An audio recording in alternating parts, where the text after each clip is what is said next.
Shooting ஸ்பாட்லயே இப்படியா? ரஜினிகாந்த் மானத்தையே வாங்கிட்டாரு. Super star Rajinikanth Tamil சினிமாவுல காலடி எடுத்து வச்சு இந்த வருஷத்தோட 50 வருஷங்கள் முடிவடையுது. வரக்கூடிய ஆகஸ்ட் 14ஆம் தேதி இவரோட நடிப்புல உருவாயிருக்கக்கூடிய கூலி படம் ரிலீஸ் ஆக இருக்கு. இப்போ ரஜினிகாந்த் ஜெயிலர் 2 படத்துல நடிச்சிட்டு வராரு. இந்த படத்த தன்னோட பிறந்த நாள்ல ரிலீஸ் பண்ண ரஜினி திட்டம் போடுறதா சொல்லப்படுது. இப்படியான நிலையில ரஜினிகாந்த் பத்தி மறைந்த நடிகை ஸ்ரீதேவி சொல்லியிருக்கக்கூடிய சம்பவம் நிறைய பேரோட கவனத்தை ஈர்த்திருக்கு. ரஜினிகாந்த் கூட அதிக படங்கள்ல நடிச்ச நடிகை அப்படின்னா அது ஸ்ரீதேவி சொல்லலாம். திறமையான நடிகை, வசீகரமான தோற்றம் கொண்ட ஸ்ரீதேவிய கல்யாணம் செஞ்சுக்க கூட ரஜினிகாந்தும், கமலஹாசனும் முயற்சி பண்ணியிருக்காங்க அப்படிங்கிற பேச்சுக்கள் எல்லாம் அப்பப்போ உலா வந்தது.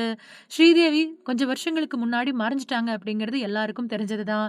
இப்படியான நிலையில இணையத்துல அவங்க கலந்துகிட்ட நிகழ்ச்சி ஒன்னோட பழைய வீடியோ வேகமா பரவிட்டு வருது. அதுல அவங்க சூப்பர் ஸ்டார் ரஜினிகாந்த் பத்தி பேசியிருக்காங்க. இது நிறைய பேரோட கவனத்தை ஈர்த்திருக்கு. அதாவது ரஜினிகாந்த் ஷூட்டிங் ஸ்பாட்ல இருந்து அடிக்கடி காணாம போயிடுவாரு. இது ஒரு தடவ மட்டும் நடக்கக்கூடிய நிகழ்வு கிடையாது. எல்லாரும் அவர வலை வீசி தேடுவோம். ஷாட்டுக்கு எல்லாரும் ரெடியா இருக்கும்போது ரஜினி இப்படி காணாம போயிடுவாரு.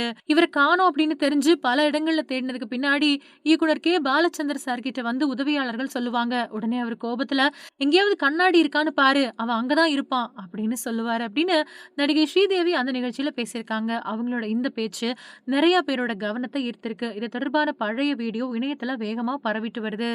வீடியோவ பார்த்த நெறைய பேரு, ஸ்ரீதேவி இப்படி ரஜினிகாந்தோட மானத்தையே வாங்கிட்டாங்களே! அப்படின்னு சொல்லிட்டு வராங்க.